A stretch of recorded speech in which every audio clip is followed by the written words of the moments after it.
Et voilà, donc nous allons continuer notre course à travers les mondes et les civilisations. Et depuis la Mésopotamie lointaine, on va se rapprocher un petit peu de nos contrées et on va arriver chez Fufulun, Danakil et tous les autres. Et ce qui est très intéressant, c'est une civilisation qui est plus proche de nous dans le temps et dans l'espace et qui est pourtant très peu connue.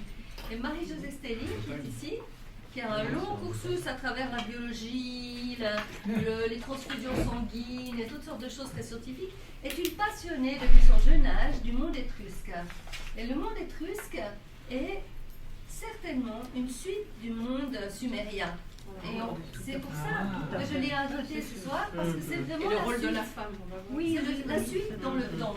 Et vous allez voir, c'est vraiment une belle découverte que ce monde étrusque, et que j'ai fait grâce à Marie-Josée, parce que nous avons fait plusieurs fois des séminaires en Toscane, en Ombrie ou au Latium, dans les zones justement de la civilisation étrusque, pour aller à la recherche des traces historiques de ce monde disparu, mais pourtant tellement vivant, tellement intéressant.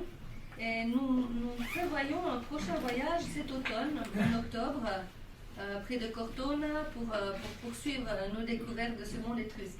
Alors en attendant, je te passe la parole. Merci Marie-Josée.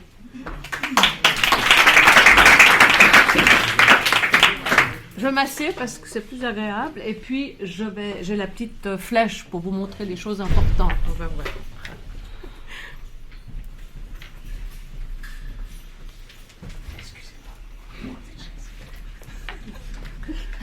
Alors ils se nommaient eux-mêmes Racena, les Grecs les appelaient Tyrénoi, les Romains les désignaient sous le nom de Touski et parfois Lydiens.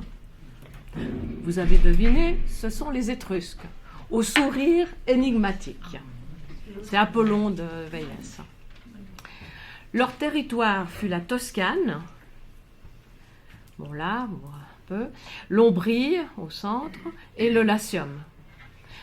Mais, comme le disait Caton l'Ancien, presque toute l'Italie était sous domination étrusque, avec une expansion, on verra, dans la plaine du Pô, et puis en Campanie. Alors, ils étaient organisés en deux décapoles, c'est-à-dire en confédération, un peu comme en Suisse, de 12 cités, surtout pour l'Étrurie centrale. Je vous dirai peut-être quelques cités qui en faisaient partie. Je ne trouve plus ma flèche. Elle est où ma flèche? Elle est là. Alors Volterra, Arezzo, Cortone, près du lac de Trasimène, Pérouse, Chiusi, Orvieto, Vulci, Tarquinia, Véies et surtout Cerveteri. Et lorsque Véies a été prise par les Romains, eh bien c'est Populogne qui est venue dans cette confédération. Alors, c'était une unité pas du tout politique, hein. C'est vraiment une confédération comme un peu chez nous avec les cantons qui ont leur propre politique d'enseignement ou de justice, etc. et de police. Et c'était un peu comme ça chez les Étrusques. Et on pense qu'il y avait d'autres dodécapoles en Étrurie padane, avec Felsine, vous voyez, qui est l'actuelle Bologne, et l'Étrurie campanienne, dont Capoue était la ville principale. Donc ils ont été vraiment jusqu'en bas. Et l'unité, elle était essentiellement religieuse, parce qu'ils se réunissaient chaque année au sanctuaire fédéral de Volsini. Alors là, les étruscologues ne sont pas très d'accord. Il y en a qui disent que c'est Orvieto, l'actuel Orvieto, et d'autres Bolsena.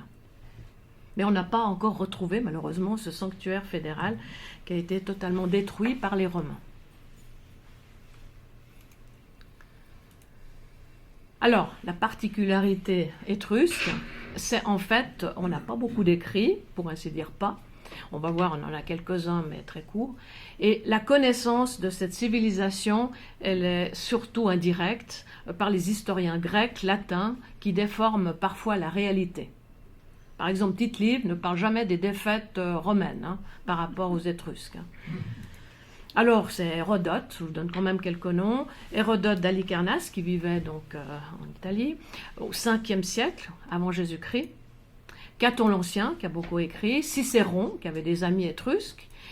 Denis d'Halicarnasse, un autre qui venait d'Asie mineure et qui vivait à Rome et qui était l'historien pendant Auguste. Alors Auguste, ça vous dit quelque chose à peu près la période, donc 44, César meurt et puis ça va être son fils adoptif qui reprend. Donc le règne d'Auguste, il est assez long, c'est 44 avant Jésus-Christ et 14 après.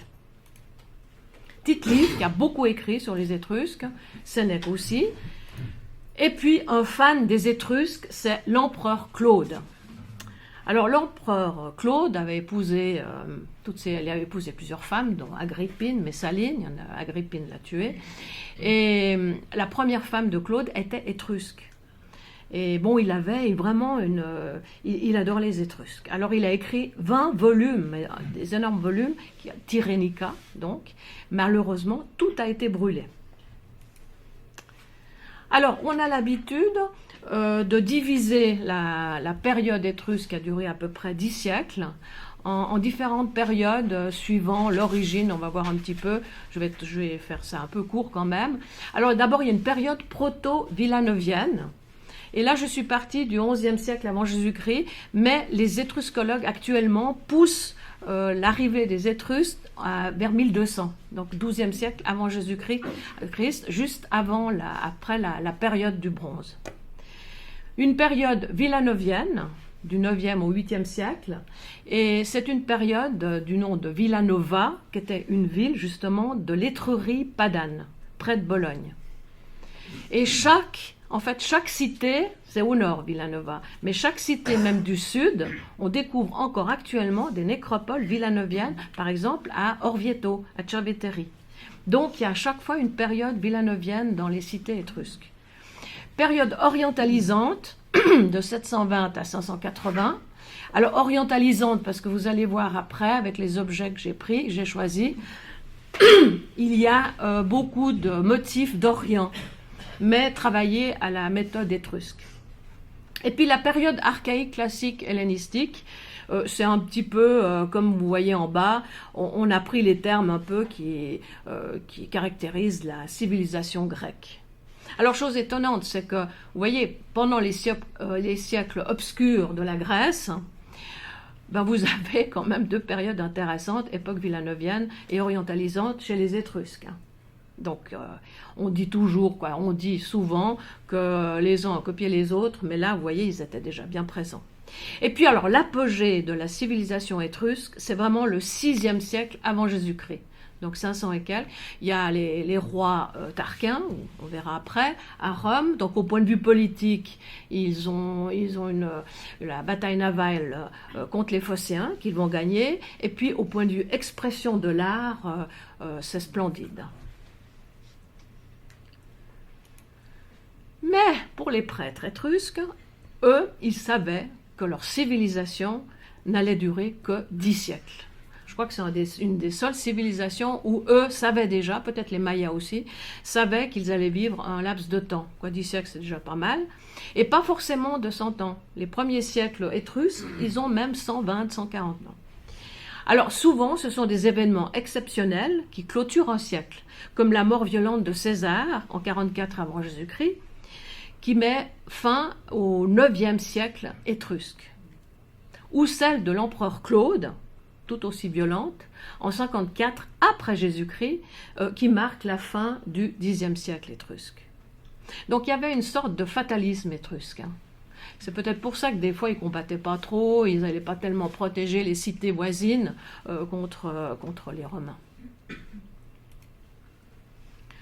Alors dès le IVe siècle avant Jésus-Christ, j'aime beaucoup l'expression de Jean-Claude Thuillier, qui est un étruscologue remarquable de Lyon. Et lui parle de grignotage samnite au sud, avec la prise de Capoue, grignotage gaulois au nord, avec la prise de Melpommes à Milan, en 396 avant Jésus-Christ, et festin romain qui commence avec la chute de Véies. Donc Véies, c'est une cité mais très très importante étrusque, qui se trouve à une vingtaine de kilomètres de Rome. En fait, les Romains ont mis presque un siècle pour les combattre. Et là, malheureusement, la dodécapole n'a pas aidé. Alors voilà, donc il y a une perte de territoire, mais on est au IVe siècle, ils vont quand même survivre jusqu'à la romanisation des Étrusques. Et puis sous Auguste, vers 27 avant Jésus-Christ, l'Étrurie devient la 7e. Moi j'aime beaucoup ça parce que la 7e, le nombre 7, pour ceux qui font de la numérologie, c'est vraiment dans toute sa splendeur, la 7e région parmi les 11 régions de l'Empire romain. Et ils ont pu déjà prendre la nationalité romaine déjà vers 80 avant Jésus-Christ. En fait, Auguste aimait beaucoup les Étrusques.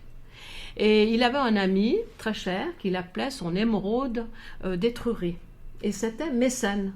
C'était un aristocrate étrusque d'Arezzo, qui a beaucoup fait pour l'art, et puis qui était presque l'ami intime d'Auguste.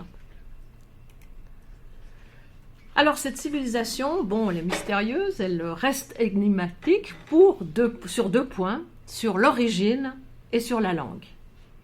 Alors là, je vous ai mis un antéfixe là, qui se plaçait au bout d'une rangée de tuiles pour vous montrer de nouveau ce sourire un peu énigmatique, très étrusque, hein. Et puis ces yeux un peu, bon, à la manière ionienne, qu'on le revoit souvent.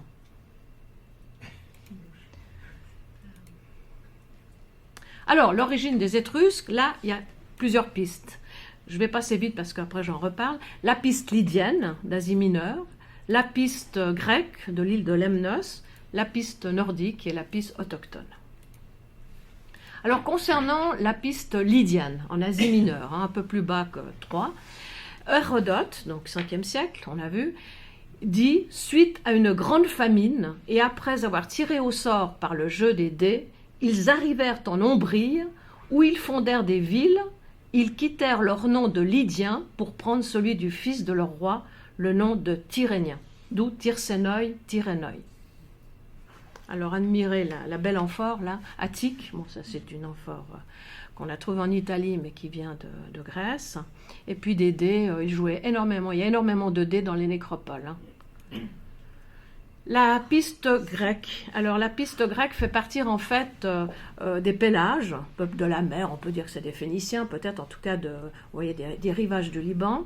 Ils montent sur l'île de Lemnos, donc dans la mer Égée, et ils contournent après la Grèce pour remonter le long de l'Adriatique jusqu'à Spina et Adria, sans H, qui étaient des grandes villes étrusques du delta du Pô. Donc ils sont montés non pas par la Méditerranée, mais par l'Adriatique. Et là, vous voyez tout de suite, Villanova, la période vraiment proto-étrusque, elle se situe quand même ici. Et puis là, j'ai pris une sirène que l'on a trouvée à Lemnos, toujours avec ce sourire, hein.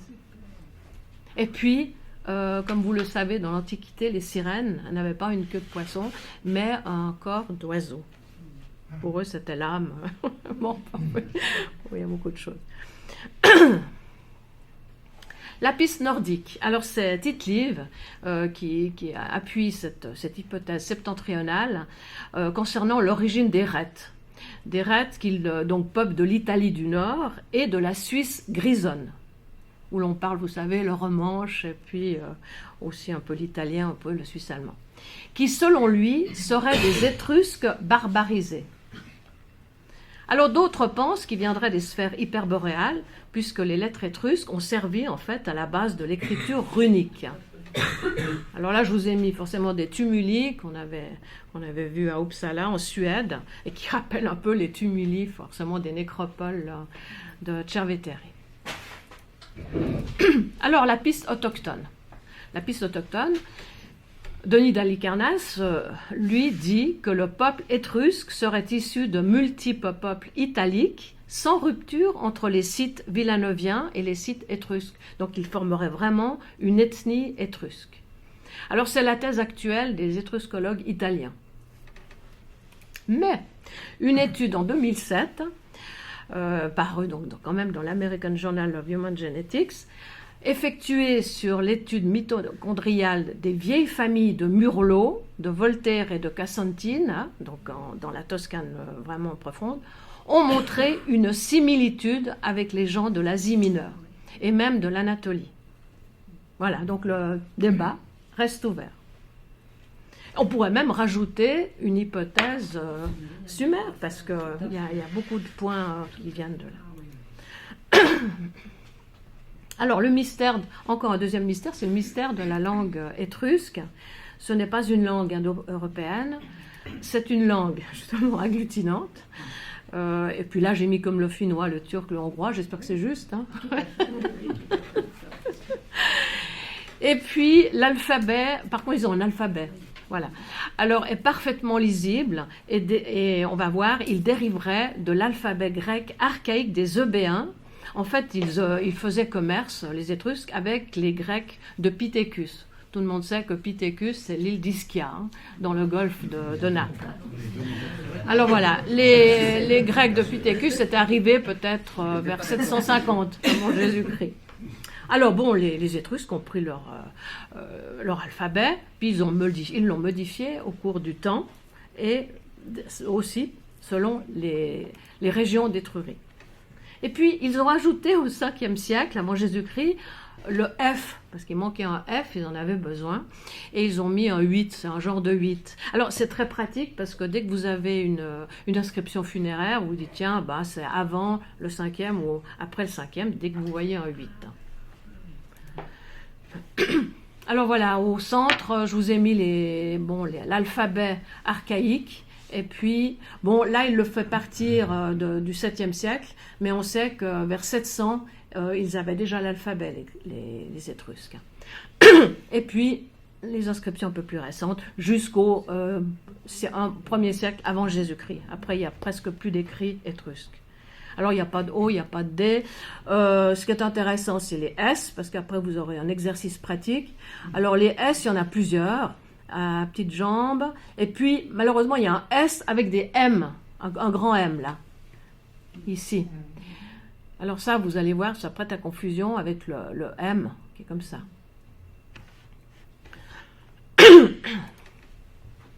Alors, on a trouvé, pour ça qu'on connaît aussi bien l'alphabet, on a trouvé de nombreux abécédaires dans les nécropoles sous forme de tablettes d'école, d'aribal, d'encriers. Là, je vous ai mis un petit encrier sous forme en bouquereau, on verra ce que c'est, et puis en forme de petits coquelets.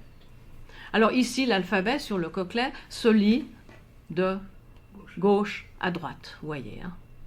Et depuis le 6e siècle, l'usage se généralise plutôt d'écrire de droite à gauche, de façon sinistre-verse.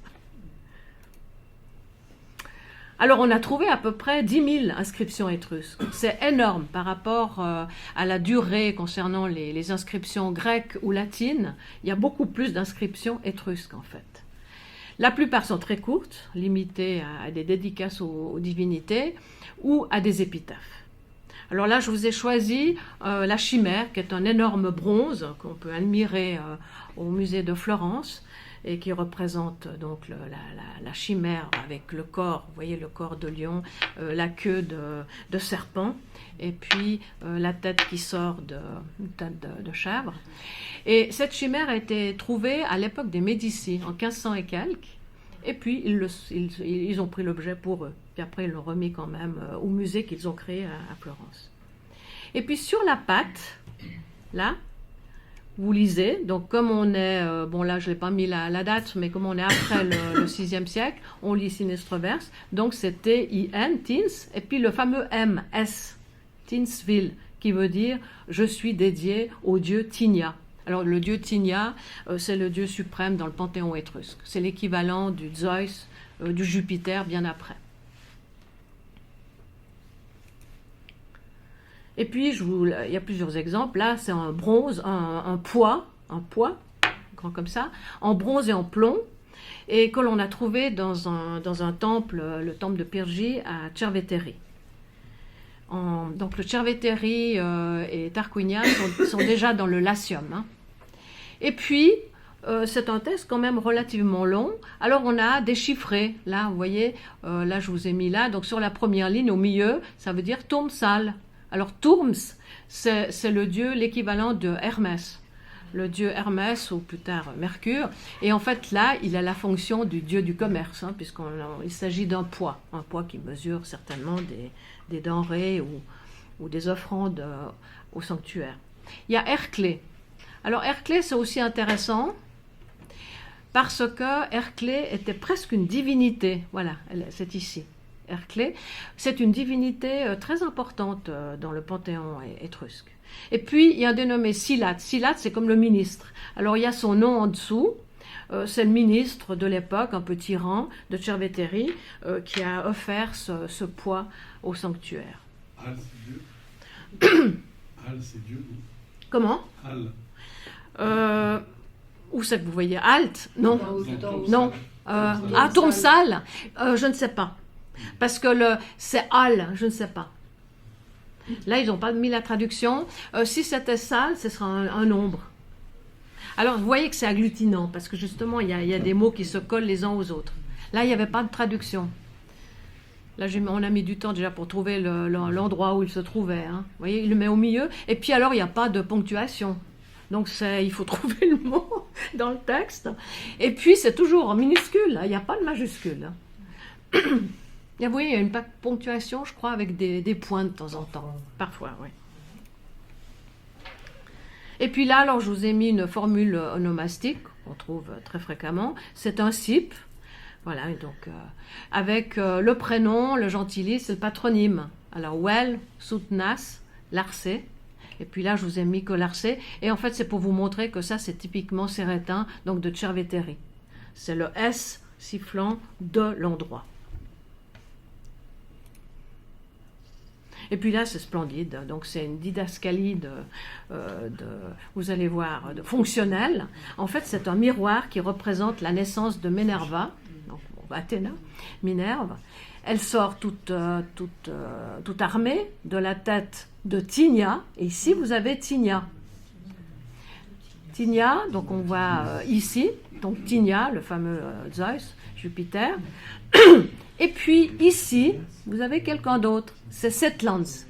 Alors Sethlans correspond à ce bel homme là, qui normalement ne devait pas être si beau que ça, puisque c'est Héphaïstos. Hein. Normalement, il était boiteux, hein, Vulcain. Alors là, il le représentait pas mal. Et ce qui est intéressant, c'est que vous voyez ici, vous avez une hache bipène, qui est typiquement étrusque, qui a servi à fractionner le crâne pour libérer Athéna. Voilà, un forceps. Et puis, alors j'ai mis longtemps pour trouver qui étaient ces deux jeunes femmes. Alors c'est Sran et Alna, et ce seraient des divinités étrusques qui servent à l'accouchement.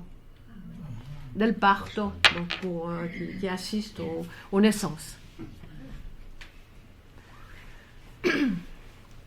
Alors, ce beau miroir date du IVe siècle, avant Jésus-Christ, on l'a trouvé à Arezzo. Alors, les nombres étrusques sont très, très connus, très bien connus. Et puis, j'espère qu'après, je vais le faire tout de suite. Alors, on va voir si ça marche.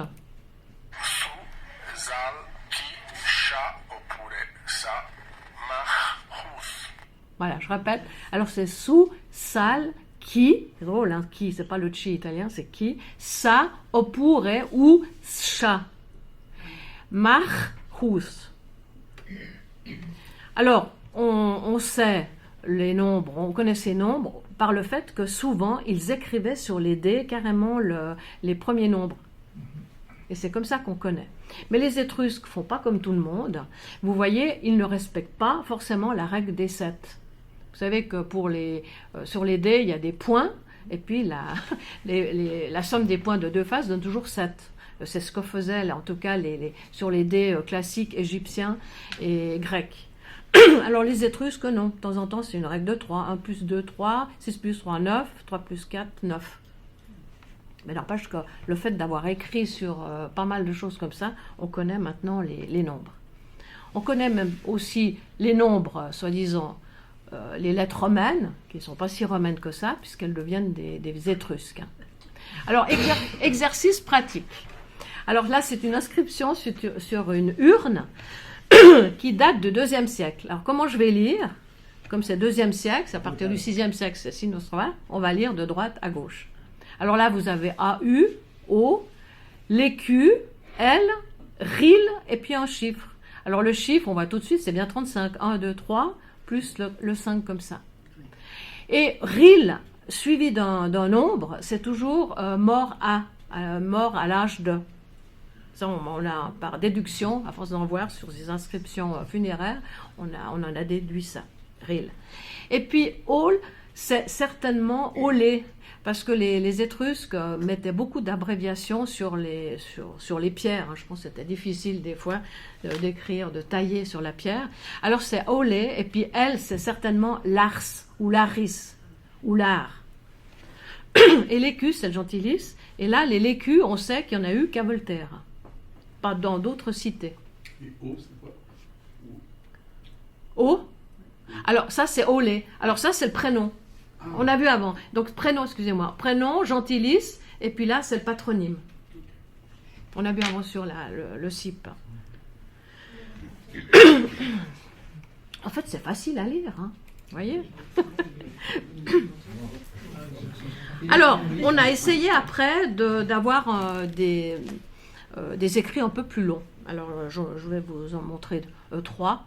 Donc, il y a la table de Corton, puisqu'on l'a trouvée à Corton, une table en bronze, qui est en fait découverte en 92, qui est en fait un document juridique de transaction de terrain. Alors, c'est dommage qu'on n'a pas plus de signification, parce que parmi la moitié de tous ces mots, c'est des noms propres. C'est les noms des gens qui ont acheté et ceux qui ont vendu. Et c'est dommage parce que l'écriture, elle est très lisible. Hein. Si vous regardez, c'est vraiment... et puis, elle est grande comme ça, cette tablette. Bon, on n'a pas trouvé le dernier bout, mais il n'y avait rien d'écrit dessus, paraît-il. Et puis voilà la momie de Zagreb, qui est tout en roman. Alors, c'est une momie qui vient d'Égypte, qui a été achetée par un Croate au 19e siècle. Bon, monsieur est mort, et puis la famille a donné l'objet, la momie, au musée de Zagreb. Et au musée de Zagreb, ils ont défait les bandelettes, peut-être pour regarder s'il y avait du hiéroglyphe et tout. Et puis, ils ont trouvé des mots étrusques, qui est un rituel en fait, 1200 mots étrusques, donc c'est relativement long, mais il y a tellement de répétitions que ça ne veut pas dire grand-chose. Ils pensent que c'est un calendrier religieux parce qu'il y a beaucoup de litanies et puis aussi des périodes, septembre, des saisons. Alors bon, il est partiellement déchiffré. Alors, si vous voyez, il est daté du 2e siècle avant Jésus-Christ. Et on sait qu'il y a beaucoup d'exils d'Étrusques en Afrique du Nord, à Carthage et aussi en Égypte. Et on pense que c'est peut-être un aruspice qui a épousé une petite égyptienne, qui l'a momifié, mais qui a quand même mis son texte d'aruspice sur les bandelettes.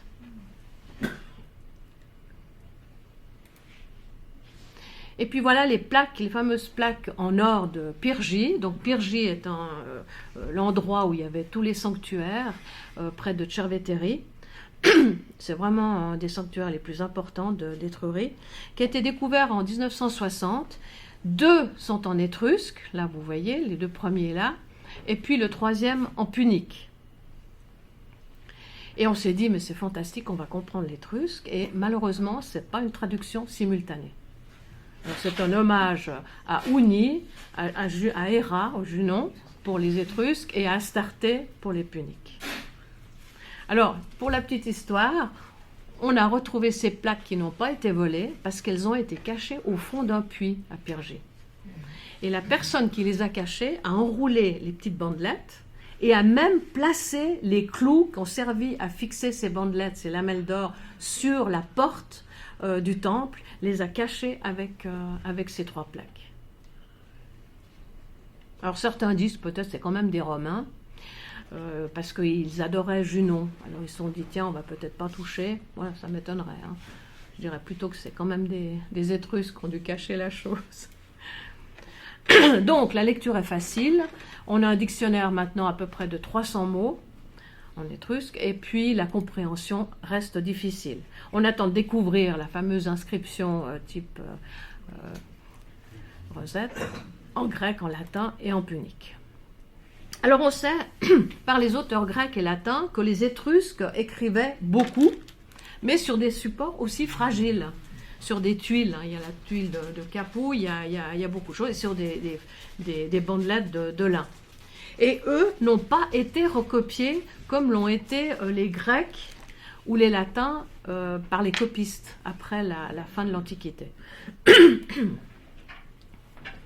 Et de plus, l'empereur Honorius, il portait un coup mortel au dernier écrit étrusque en brûlant tous les livres sacrés de la Disciplina Etrusca, donc avant sa mort, donc 350, 360. Et puis, bon, ça lui a peut-être pas porté chance, puisque vous savez qu'en 476, 33 ans après sa mort, c'est la fin de l'Empire romain d'Occident. Alors, la richesse des Étrusques était proverbiale. Là, vous pouvez admirer la coquille avec les deux petits griffons sur les anses. Et cette richesse, elle provient du sol même de l'Italie. Ils trouvaient des minerais de toutes sortes. Par exemple, à Popologne, vous voyez, il y a le fer, il y a l'étain, le plomb, l'argent, le cuivre. Bon, l'île d'Elbe était reconnue pour être très riche en fer et en cuivre. Et puis, vous voyez, même à Tarquinia, plus bas dans le Latium, du fer, du plomb, de l'argent, du cuivre. Et il y a même ici du mercure. Alors, pour l'or, on pense qu'il y avait un alliage, un genre d'électrum, donc un alliage naturel d'or et d'argent, mais qu'il y avait certainement aussi des échanges commerciaux importants qui venaient d'ailleurs. Alors, concernant la technique de cette orfèvrerie étrusque, il y avait la technique de la granulation qu'ils vont vraiment pousser jusqu'à l'excellence. Donc on sait qu'elle vient de Babylone, de Mésopotamie, mais là ils l'ont poussée vraiment avec des granules minuscules de 2 dixièmes, je vous ai mis, de millimètre de diamètre.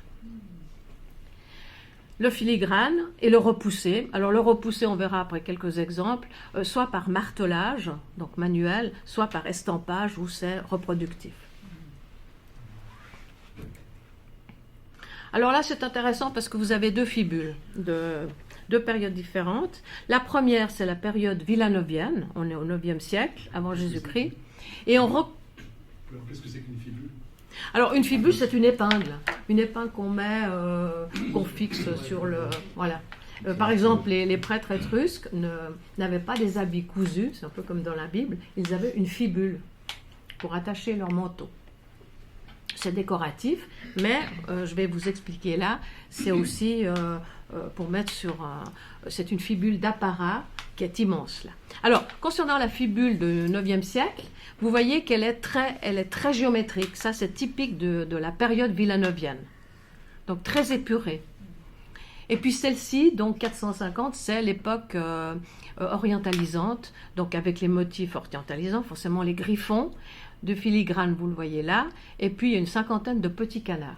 Alors ça, c'est une fibule d'apparat qu'on mettait on l'a retrouvée près d'une princesse étrusque, qui est énorme, hein, qu'on peut admirer au musée grégorien. Alors d'autres fibules, là vous en allez voir beaucoup de toutes sortes. Alors des fibules où là vous voyez que c'est le repoussé. Et le repoussé avec estampage parce que les motifs sont pareils, hein, sont faits en série, je dirais. Donc c'est 22 cm. Alors celle-ci, c'est de la granulation. Alors on voit tout de suite que c'est pas du tout collé n'importe comment, c'est collé à la main. Tous les griffons sont différents. J'ai regardé là, ils sont tous différents. Et puis là, j'ai pris en détail vraiment pour vous montrer la finesse de cette granulation. La fibule, vous voyez, 15 cm de long. Hein. Et puis là, le pommeau de l'épingle. Et puis la finesse aussi de la granulation sur le col là, de l'épingle. Alors là, juste, on était là, ils étaient en train d'ouvrir toutes les vitrines. Alors j'ai pu prendre Oui, ils partaient pour une autre exposition. Alors devant nous, ils ouvraient les vitrines. Alors finalement, je me suis dit, bon, on va vite prendre l'épingle, qui est très très très longue, hein, vous voyez, comparativement aux 15 cm des fibules. Et puis les achélos, qui est une divinité fluviale avec des cornes et puis des petites oreilles de taureau que l'on retrouve très souvent dans les bijoux étrusques. Et là, la granulation fait la barbe. Hein. Alors là, il y a un collier qui se trouve au Louvre et puis un autre à Berlin. Vous voyez, les dispersions. En fait, là, c'est certainement une dispersion du marquis de Campana qui qui devait partir en galère, parce qu'il avait détourné les fonds, et puis parce que pour acheter ses produits étrusques, et finalement c'est Napoléon III qui a racheté sa collection, qu'on a gardé au Louvre une bonne quantité, mais qu'on a certainement vendu plutôt à Berlin et puis à l'Ermitage. Puis ça a empêché le marquis Campana d'aller sur une galère. Alors, concernant la soudure, je vous ai quand même mis ceci, parce que vous allez voir pourquoi après. On se demandait comment ils ont pu fixer ces petites granules, pour pas que ça glisse. Alors, on pense qu'ils jouaient soit sur la fusion, or-argent, soit ils mettaient des sels de cuivre, comme c'est ici. Et puis Pline en parle, la santerna, qui est du borax, vert de gris et de l'urine. Et on voit très bien les traces de l'hydrocarbonate de cuivre. Alors c'est intéressant parce que le borax, il est utilisé encore par les techniciens dentaires pour récupérer les déchets et même pour les soudures de l'or. Bon, alors juste encore, peut-être les boucles d'oreilles en ambre, pour vous montrer qu'il y avait certainement commerce avec le nord, puisque l'ambre venait d'en haut. Et là, ça vient donc de l'étrurie Padane, à Verrucchio, près de Rimini. C'est très moderne en fait. Et puis là, c'est très chargé. Donc c'est 3e siècle avant Jésus-Christ, avec la pâte de verre, qu'ils devaient connaître, qu'ils ont ramené peut-être de contrées lointaines, et qu'ils recouvraient d'or. Alors tout ça pour vous montrer que les Étrusques étaient très chargés, se chargeaient vraiment, comme Larcia Senti. Vous voyez, elle a des bijoux partout. Elle a sur la tête, elle a un diadème, elle a plein de colliers avec une méduse. Et puis sur le bras, elle a 2 ou 3 bracelets. Et puis là, j'ai pris juste dessous son miroir qu'elle tient. Vous voyez, elle a des bagues presque même 2 des fois au doigt. Alors voilà cette dame qu'on peut admirer à Florence. Et c'est un très beau sarcophage en terre cuite polychrome. Vous voyez la richesse même des rosaces. Et puis, on sait que c'est 2e siècle avant Jésus-Christ, parce qu'on a retrouvé dans son trousseau des pièces marquées 185 avant Jésus-Christ. Bon, je pense que c'est les empereurs. Et puis les chaussures. Comment c'était possible de marquer comme ça? Comment c'était possible de marquer que c'est 180? Alors non, ils n'ont pas marqué 180. En fait, c'est les effigies des politiques de l'époque. 185, bon, il n'y a plus de roi. 185, c'est peut-être Sylla ou c'est quelques consuls. Là. C'est la tête des personnages de l'époque.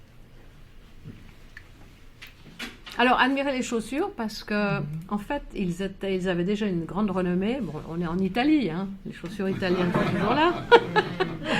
Alors, le musée d'Arezzo, donc là, elles sont en terre cuite. À Verrucchio, elles ont été retrouvées, mais presque telles quelles, c'est incroyable, avec des petits clous en fer. Et puis, à Volterra, bon, là, je vous ai mis les lampes à huile qui représentent des chaussures. Et puis, un peu plus proche de chez nous, vous voyez, en 2011, une Étrusque à Bolzane. Je précise que c'est Marie-Josée qui me les a offertes. Non, mais je trouve extraordinaire, parce que quand tu vois ça et ça, mais c'est... Il y avait des bottes pour hommes qui étaient pas mal non plus chez les Étrusques. Voilà, et puis les Étrusques furent les premiers dentistes, n'est-ce pas, de l'Antiquité. Bon, non, il y a eu quand même les Égyptiens et je pense que les Babyloniens. Mais voyez, ils avaient des fils, ça tenait pas très très bien. Tandis que les Étrusques ont eu l'idée quand même de mettre des bandeaux. Mais on ne sait pas si c'était des barbiers ou des médecins, ça on ne sait pas. Alors bon, là j'ai fait une petite étude dentaire, là, donc qui était limitée au rite de l'inhumation, mais c'est toujours intéressant de voir pourquoi on est à telle région, dans le sud de l'Étrurie, réservée à une aristocratie étrusque, donc déjà une médecine à 2 vitesses, limitée à cause des tombes baroli, donc il y a eu beaucoup de pilleurs de tombes, qui même ont des fois disparu avec la tombe. La tombe s'est écroulée, puis on les a retrouvés en squelette quelques années après. Et puis limité aussi, parce qu'on oublie, il y a une inondation de l'Arno en 66, et ils ont presque perdu toutes leurs prothèses. Parce que moi, j'avais préparé une petite spécialité déjà en 64 pour ma maturité fédérale. J'étais avec mes parents et je me rappelle dans les vitrines de Florence, j'ai vu énormément de prothèses. Et quand on est retourné, c'est là qu'ils m'ont dit, ils ont tous disparu dans l'Arnaud parce qu'on les a redescendus dans la cave et puis tout a disparu. Et ça, on oublie, hein, quand même à notre époque. Alors, concernant une étude faite à Tarquinia, il y avait très peu de caries. Mais beaucoup de maladies parodontales, donc peut-être dues aux parasites, peut-être au saturnisme aussi, hein. Et puis, un taux de manque de dents de sagesse, d'agénésie importante. Peut-être ça montrait déjà peut-être une fin de race, hein, je ne sais pas. Alors, en fait, les prothèses que vous allez voir après, c'est surtout des prothèses de contention qui ont été élaborées entre le 6e et le 3e siècle avant Jésus-Christ. Alors, le praticien étrusque avait deux techniques. Un bandeau, il mettait un bandeau d'or qu'il fermait avec une soudure et qu'il polissait.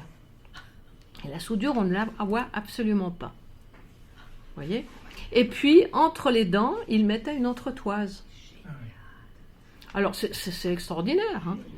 Et pour les dents de remplacement, là, il y en a une qui est tombée, mais là, il y en a une encore qui est là. Alors, il fixait donc ces dents de remplacement avec des rivets. Et puis, chose intéressante, parce que j'ai quand même demandé au dentiste de service, je lui ai dit, mais c'est normal qu'ils en mettent que deux. Il m'a dit, mais pour mastiquer, on ne peut pas mettre trois dents de remplacement, c'est pas possible, hein. Et alors, une autre technique, ça c'est encore plus fabuleux, ils entouraient les dents d'un anneau, sans rivet, et sur mesure. Et puis là, donc vous avez une prothèse qui va, oui, quand même de la canine droite jusqu'à la molaire. Puis là, on pense qu'il y avait deux dents. Et puis là, une dent de remplacement où ils ont mis le petit sillon. Ils ont taillé dans cette dent de veau, ils ont taillé un sillon pour l'esthétique. Alors, comme dent de remplacement, ils prenaient les dents de la personne, toutes les dents tombaient, alors ils récupéraient les dents, ils les refixaient. Ils mettaient des dents de veau, là vous avez un exemple, ou ils mettaient des morceaux d'ivoire. Mais jamais de dents de cadavre. Jamais. Voilà, et ça c'est vraiment le summum de la prouesse odontologique. On a trouvé donc ce pont, il date du 6e siècle avant Jésus-Christ, donc c'est carrément une capsule, hein, en or, de 1,2 g. Et puis ils ont quand même mis le bandeau qui entoure les dents, voilà, 4 dents.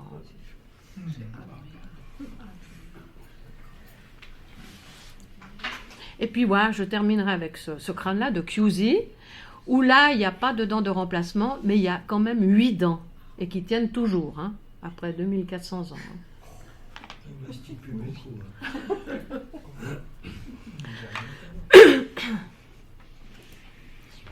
Voilà, alors concernant les crânes, c'est une petite étude de 44 crânes. Il y a 10 brachycéphales, je ne sais pas s'il y a des spécialistes pour les types de crânes, peut-être de population indigène, et 34 de lycocéphales et mésocéphales, qui montrent peut-être une origine quand même orientale.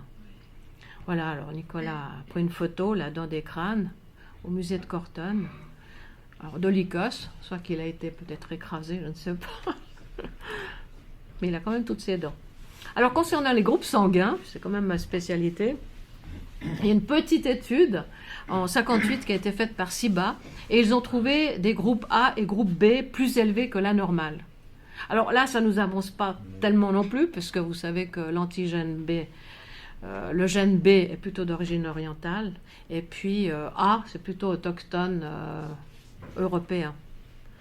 Et une étude sur la durée de vie des Étrusques, d'après les inscriptions funéraires qu'on a trouvées, 41 ans, ce qui est énorme, et 40 ans pour la femme. Donc là, les Étrusques vivaient plus longtemps que... 1830 ans. Et puis 1800, je vous ai mis 30 ans. Bon, maintenant, là, j'étais en congrès de transfusion. Ils ont donné quand même l'âge de vie en Suisse, c'est 80 pour les hommes et 84 pour les femmes. Dernière donnée, hein. Alors, grâce aux gisements de cuivre et d'étain, on connaît une multe, les Étrusques ont fait énormément d'objets en bronze. Alors là, je vous en ai choisi 3. Que 3, mais 3 un peu uniques en leur genre. Alors tout d'abord, un lit étrusque, qu'on peut trouver toujours dans cette tombe Regolini-Galassi, qui a été découverte en 1836 et qui est inviolée, qui est restée inviolée donc, pendant tous ces siècles. Et c'était en fait aussi un lit funéraire. On a retrouvé un squelette sur ce lit. Puis là, je vous ai mis juste l'oreiller, à la place de l'oreiller, un surlèvement en bronze, forcément. Et il est vraiment très beau. Alors, un autre objet, c'est un lampadaire en bronze trouvé à Cortone, et qui est aussi assez unique, c'est le seul qu'on ait trouvé dans l'artisanat étrusque en bronze, avec 16 brûleurs à huile en haut. Donc là, je vous ai mis la coupe, ici. Là, vous voyez, là, il y a 16 brûleurs à huile, et entre deux, vous avez des protomées, donc des saillies d'Achélos, de nouveau ce dieu fleuve hein, qu'on trouve souvent là. Et puis, vous avez sur le pourtour 8 silènes. Alors, il y en a qui jouent la double flûte étrusque, d'autres de la flûte de Pan, et 8 sirènes. Donc, on va retrouver ce 16 qui est en fait dans la voûte céleste étrusque. Il y a 16 secteurs pour les divinités. Les silènes, c'est... Alors, silène, c'est un petit satyre. Alors, un silène, vous voyez, il a normalement des pieds de bouc, hein. Et puis, il court toujours après les divinités. Il entoure beaucoup les satyres. Et puis, Bacchus, en fait. Là, on ne voit pas très bien comment il est, mais ils font un peu les foufous. Hein. Mais c'est dans les bacchanales, hein, c'est lié un peu au bacchanal. Et puis, les sirènes, vous voyez, elles ont à nouveau des corps d'oiseaux, hein, comme on a dans l'Antiquité. Et puis au milieu, une grosse gorgone qui tire la langue. Alors ce lampadaire, on pense qu'il faisait partie d'un sanctuaire à cause du nombre 16 en fait. Et puis le troisième objet, c'est le foie. Le fameux. Voilà. Donc j'ai une maquette, on le tient comme ça, hein, devant soi. Voilà. Alors ça, c'est le foie original, hein. Je l'ai eu dans les mains. Le foie, donc un foie un peu plus grand que ça, un tout petit peu plus grand que ça, que j'ai eu la chance d'avoir dans les mains au musée de Piacenza en 1987, vous voyez. Et c'est l'unique foie qu'on a trouvé actuellement. Donc il servait pour la ruspicine, on va en parler un tout petit peu plus maintenant, la divination des viscères dont vous nous avez parlé. Voilà, donc ça c'est lui. Alors c'est un foie de brebis qui comporte en fait 40 cases, il y en a 38 ici et 2 derrière, sur lesquelles sont gravés les noms du panthéon étrusque, qu'on n'arrive pas toujours bien à traduire. Hein. On ne trouve pas l'équivalence dans la mythologie grecque ou romaine. Un aide-mémoire de la ruspice, et puis voilà, de nouveau, la ruspice observe le foie de la bête sacrifiée, fait ses déductions, et selon les anomalies repérées, ce qui induit une invocation à la divinité qui est touchée pour l'apaiser. La paix avec les dieux étant pour les Étrusques un élément essentiel. Et ils étaient reconnus dans toute l'Antiquité, les Étrusques, pour être vraiment un peuple très religieux, en fait, qui avait le respect des rituels. Alors on trouve cette trinité conceptuelle d'Hippocrate, observer, déduire, induire. Alors l'orientation du foie est importante, puisque toutes les divinités ici inscrites à l'est, elles sont favorables. Toutes celles à l'ouest, défavorables. Et puis pour confirmer la chose, ils ont marqué derrière le foie la partie solaire, donc ici la partie favorable, et puis la partie lunaire, la partie défavorable.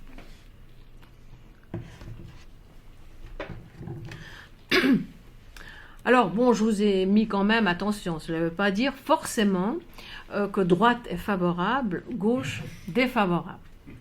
Le signe en soi Et bon chez nous, c'est favorable. Mais bon chez l'ennemi, ça n'est pas trop pour nous. Hein, c'est défavorable et vice-versa. Et puis alors, je me suis amusée à regarder un petit peu ce qu'il y avait dans les noms favorables.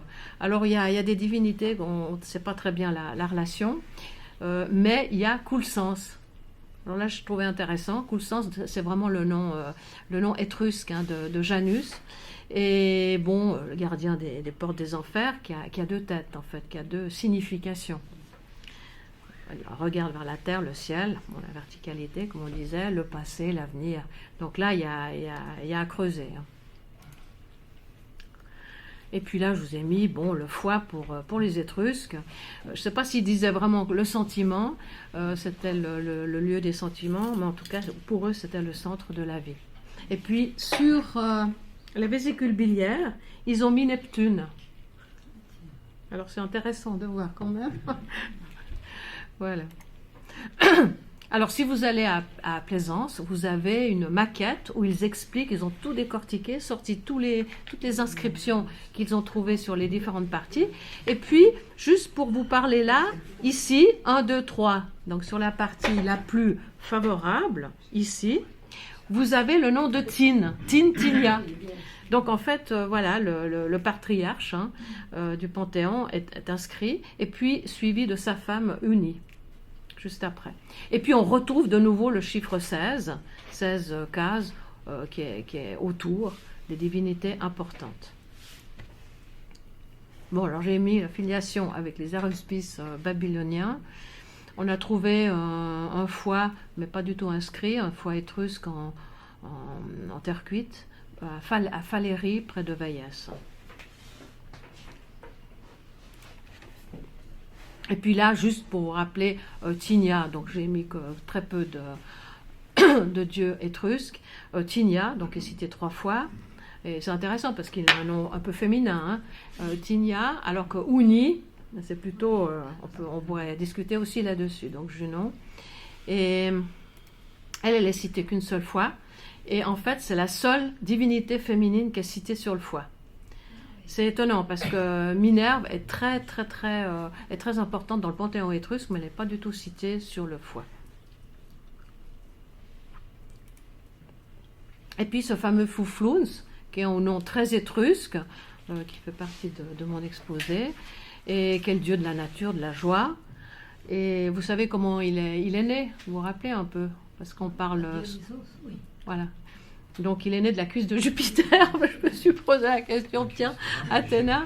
En fait, voilà. Et puis donc c'est un dieu né 2 fois. C'est aussi intéressant. Voilà. Et puis il est cité 2 fois sur le foie. Donc dans la partie terra, je vous ai mis. Donc j'ai mis aspect exotérique, peut-être sud-ouest, donc pas très favorable, si on voit trop peut-être. Et puis la pars familiaris, le côté plutôt ésotérique, donc important. Et puis on pense que c'était le patron de Pouflouna, donc de Populogne. Très beau sourire aussi. Et qu'il était bien aimé en Étrurie. Alors, comme événement important, la mort de César. En fait, presque chaque Romain, quand il partait en campagne, voilà, César avait son aruspice. Son aruspice privé, et pas n'importe qui. C'était Spurina, un aristocrate de Tarquinia. Et il lui avait dit de ne pas se rendre aux Ides de Mars au Sénat. Bon, il a quand même été. Et là, c'est vraiment incroyable parce que l'Étrurie entière prit le deuil. Et pourquoi ? Parce qu'en fait, César et son fils adoptif après Octave aimaient les Étrusques. César avait redonné les terres perdues lors des invasions des Romains, type Scylla, Camille, qui dévastaient tout, et avait enlevé les terres aux Étrusques. Et César avait redonné les terres. Il y avait des règlements comme quoi on devait redonner les terres aux Étrusques. Et puis à ce moment-là, la comète de Halley surgit dans le ciel de Toscane. Et puis il y a eu cet ordre des 60 aruspices, pris aussi dans l'aristocratie étrusque, fondé par l'empereur Claude, qui subsista, j'ai mis jusqu'au 4e, voire 5e siècle de notre ère. Vous allez voir pourquoi. Et puis là, c'est un aruspice de Voltaire avec son foie. Alors, en plus de la ruspicine, spécialité étrusque par excellence, la disciplina etrusca comprenait l'interprétation des augures et puis aussi l'interprétation des foudres.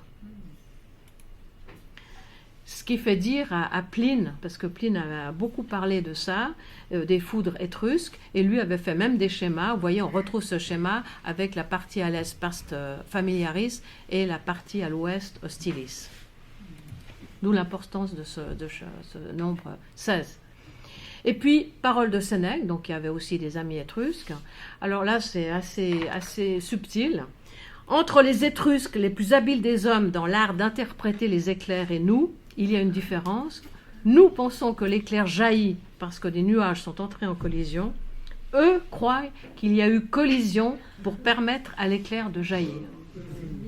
Alors, si on n'a pas compris, comme ils rapportent toutes choses à la divinité, ils estiment non pas que les choses ont une signification parce qu'elles se produisent, mais bien qu'elles se produisent à seule fin de signifier. Voilà. Alors pour les Étrusques, forcément, on pouvait non seulement interpréter l'éclair, mais à l'aide de rites et de prières, la produire.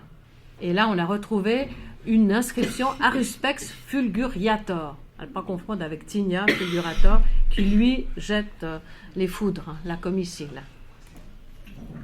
Et puis, d'après une vieille tradition étrusque, je ne sais pas si tu sais, la foudre fut obtenue lorsqu'un monstre ravageant le pays, appelé Volta, c'est incroyable, menaçait la cité de Volsini, donc où était le fameux fanum, le sanctuaire fédéral. Alors, lorsque Alaric, c'est pour ça que j'ai mis 5e siècle, roi des Visigoths menace Rome en 408, des aruspices proposent leur service. Donc ils sont toujours là pour faire tomber sur lui la foudre.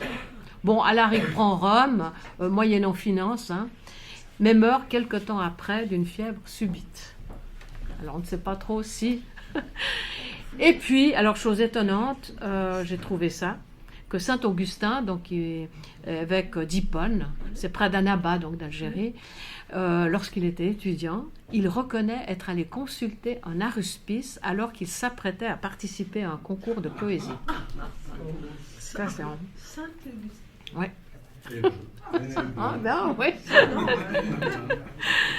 Voilà, alors quelques mots sur la médecine étrusque. Bon, là, je vous mets une très belle coupe où Achille pense son ami Patrocle, donc ça date de 500 avant Jésus-Christ. Et puis là, je vous ai mis, c'est la médecine étrusque caractérisée par une approche plutôt religieuse où l'on intercède auprès des dieux pour avoir une bonne santé. Il semblerait que les Étrusques connaissaient la prévention en utilisant des notions d'hygiène et de cadre de vie avec une excellente connaissance des plantes et des minerais. Alors, nombre d'aribales, de onguents, de huiles essentielles, etc. Mais par contre, je n'ai pas vu cette séparation de médecins et de magiciens, comme on a parlé cet après-midi. Là, je crois qu'il n'y a pas aucune séparation. Les aruspices étaient vraiment une caste importante et qui se tenaient ensemble. Oui. Et puis alors ici, donc là je vous ai mis, donc il y avait énormément de sources, il y a toujours des sources en Toscane, et puis alors d'un nombre d'ex-voto, là qui connaissaient bien certainement l'anatomie.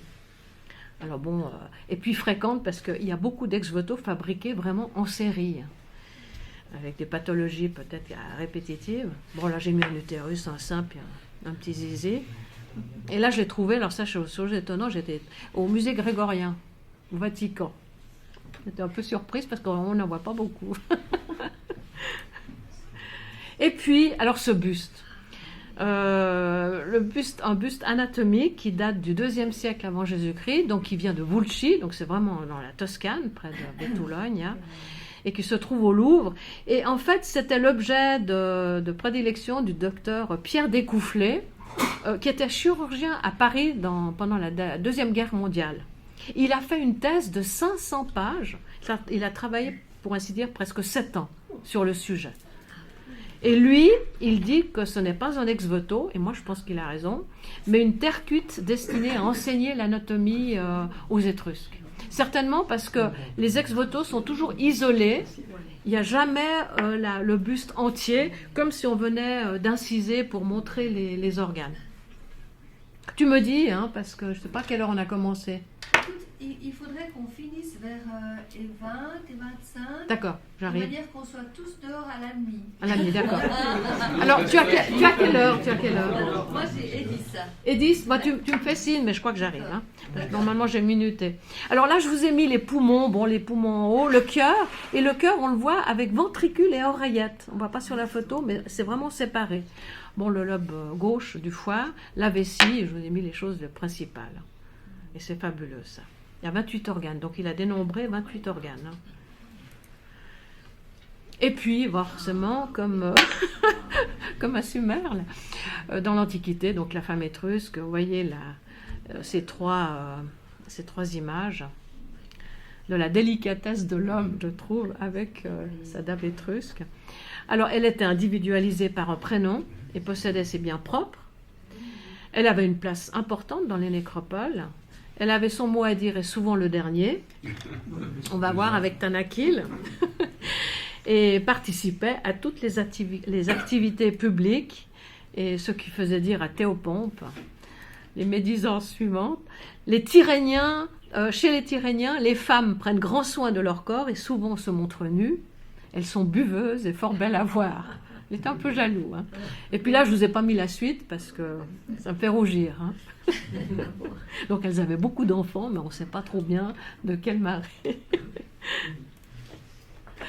Voilà, et puis les sarcophages que vous pouvez admirer au Louvre, qui a été nettoyé pour cette très belle exposition qu'il y a eu il y a 2 ans au musée Louvre-Lens, qui était fantastique. Donc ils l'ont tout nettoyé là. Et puis l'autre sarcophage qui se trouve à la Villa Giulia. Et le troisième qui est un faux, je ne vous l'ai pas mis parce qu'il est tellement moche, qui se trouve au British Museum. Donc il y a quand même pas mal de faux. Hein.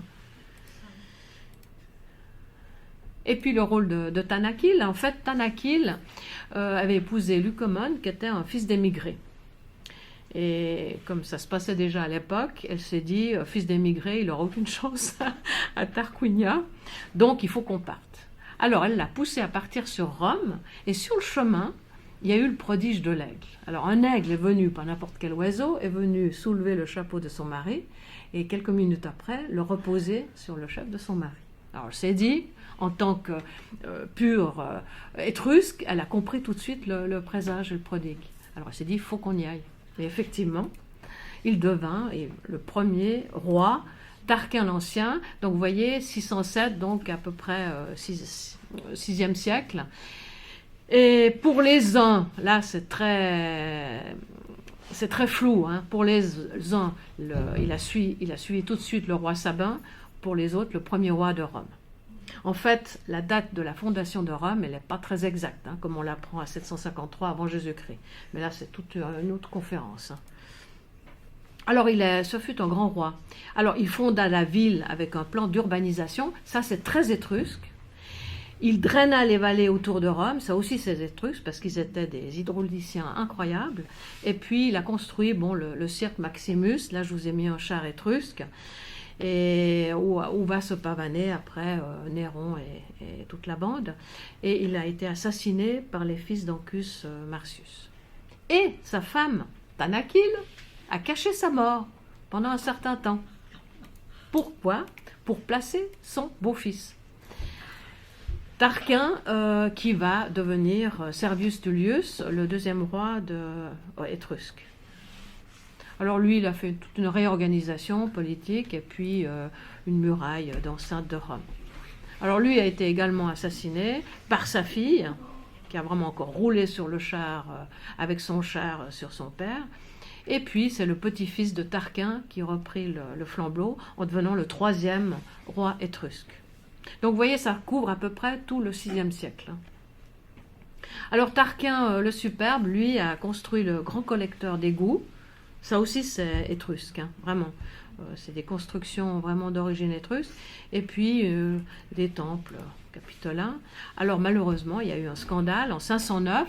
Le viol d'une aristocrate romaine, Lucrèce, qui s'est suicidée par la suite, par Sextus, le fils de Tarquin le Superbe. Alors, renversement des Tarquins et proclamation de la République par des nobles étrusques. Ça, c'était impardonnable. Alors, encore une spécialité étrusque, c'est le bouquero, peut-être vous en avez entendu parler, c'est la céramique nationale qui suit en fait l'évolution. Il y a l'impasto, une céramique un peu grossière, et puis cette très belle céramique. Alors, on parle de bouquero sottile, très fin, et bouquero pesante, qui est beaucoup plus épais pour des garnitures, où ils pouvaient mettre des motifs assez importants. Alors là, je vous ai mis juste une onokoé avec la passoire, puisqu'on filtrait le vin, puisqu'on rajoutait plein de choses, des épices, Aussi, des tisanes. voilà, des tisanes, voilà. Chez les Sumériens. Oui, alors ça, c'est une belle pièce. Et puis, un petit lapin, là, qui sert de anse, et puis un plat très pratique, hein, qu'on a actuellement, pour séparer les aliments. Alors en fait, le bouqueron, on pense que c'est la réduction d'oxygène lors du chauffage qui donne cette céramique brillante, presque du métal, avec beaucoup d'oxyde de fer. Alors elle va être diffusée dans tout le monde méditerranéen, qui témoigne justement du commerce que faisaient les Étrusques. Et puis maintenant, de plus en plus, on trouve des bateaux en Méditerranée. Donc là, c'était des amphores étrusques, peut-être remplis de bon vin, d'huile ou de blé. Alors, quelques legs étrusques, là, je vous ai mis. L'architecture, qui provient peut-être de plus loin, hein, de la voûte, l'arc, la coupole, comme on peut admirer encore les portes de Volterra, de Perugia, de Civa Castellana. Et puis, la coupole des tumuliques aérés ou les melons de Cortone, qui vont servir après aux coupoles des Romains.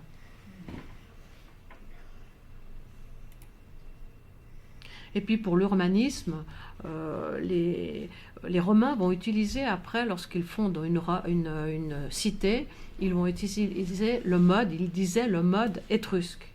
En fait, le lieu n'était pas choisi n'importe comment, donc ils regardaient l'endroit, certainement, des présages favorables. Ensuite, une rue principale, là on voit bien, ici, et puis des rues perpendiculaires. Et puis au centre, ils mettaient une fosse profonde qu'ils recouvraient de pierre et qu'ils appelaient la porte des dieux d'en bas. Et normalement, ils mettaient un temple. Là, je n'ai pas trouvé de temple. Et la ville était fondée, selon la loi, quand 3 rues, 3 portes, 3 temples étaient accomplis. Et la chose étonnante, quand vous regardez un petit peu ce plan, donc c'est l'unique ville étrusque qu'on a mis à jour. Hein. À Marzabotto, c'est dans l'Étrurie padane. Alors c'est intéressant, elle était découverte en 1970 hein, à peu près, donc elle date du 6e siècle. Elle n'a pas été touchée parce qu'il y a juste les Gaulois qui se sont mis là. Il y a des tombes gauloises et en acropole. Et puis, vous voyez que là, c'est l'Est. Donc les Étrusques, ils ont bien mis leur nécropole au bon endroit, au sud-est. Par contre, les Gaulois, bon, ils connaissaient peut-être pas les dieux favorables, etc. Ils se sont mis en plein dans nord-ouest. Hein. Bon, pour la petite histoire. Et alors, les Romains ne sont pas venus là. Et ils n'ont pas construit les villes. Il n'y a eu aucune ville. Donc la ville a été abandonnée. Il y a juste les Gaulois qui sont arrivés, les Boïens. Et puis après, et c'est pour ça qu'on a retrouvé cette cité de Marzabotto. Et qu'on a compris la construction. Alors, grâce à la connaissance, comme je vous disais, en hydraulique, les Étrusques nous ont laissé un vaste réseau de drains, l'assèchement des marécages de toute l'Étrurie, pour ainsi dire qu'il n'y avait pas de paludisme hein, pendant les Étrusques. Bon, la Cloaca Maxima, qui est quand même une chose importante. Et puis, ce qu'on peut voir encore, c'est beaucoup de citernes à Cortone, à Chiusi. Et puis, vous voyez, dans le haut, là, ils mettaient encore un filtre. Bon, il y a d'autres choses peut-être plus légères. Au point de vue social, on dit que le port du voile, l'anneau, ont été apportés aussi par les Étrusques. Et puis, cette vision prémonitoire, bon là, il y a aussi à discuter, de l'enfer chrétien, avec des monstres. Il y a Turulna, là, je ne vous l'ai pas mis, mais j'ai mis Charoun et la déesse de la mort, Vant. Et voilà, on est au IVe siècle, et plus on avance, 3e, 2e siècle, plus il y a de ces visions un peu tristes. Alors là, pour ce qu'on a trouvé à Volumni, c'est 2 démons ailés, pour montrer de nouveau, donc au IIIe siècle avant Jésus-Christ. Alors plus légèrement, des spaghettis. On a eu la chance de visiter le musée des spaghettis à Imperia, en Ligurie, et puis la petite fille d'Année nous a dit « Mais les spaghettis, c'est pas du tout Marco Polo, ce sont les Étrusques !» Alors elle était contente. Elle m'a dit « Mais regardez, il y a tous les instruments dans la tombe des reliefs à Cerveteri pour faire la pasta asciutta. » Voilà, et puis la joie, je vais terminer comme ça, la joie de vivre des Étrusques. Bon, je vous montre très peu de fresques, mais elles sont très belles. C'est la tombe de la chasse et de la pêche à Tarquinia, avec le petit homme là qui tire à la fronde pour tuer les oiseaux, ou le pêcheur. Et puis, pour vous citer une très belle phrase de Stendhal, alors consul de France à Civitavecchia, admirait les Étrusques qui, selon lui, avaient su cultiver l'art d'être heureux et de ne pas se conduire comme ces soudards de Romains dont l'entreprise de conquête universelle lui paraissait comme un grand mal pour l'humanité. Une maladie funeste qui a retardé la civilisation du monde. Alors juste là,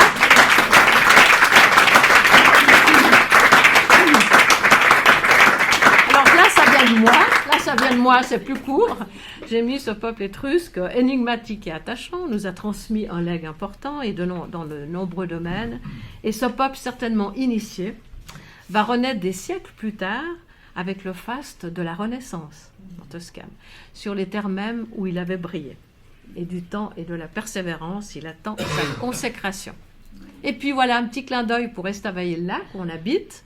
Alors là, ça c'est un vrai litius des prêtres étrusques. Et qu'est-ce que l'on a trouvé?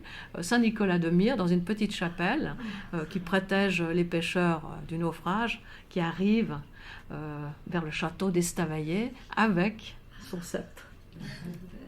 Alors je vous remercie.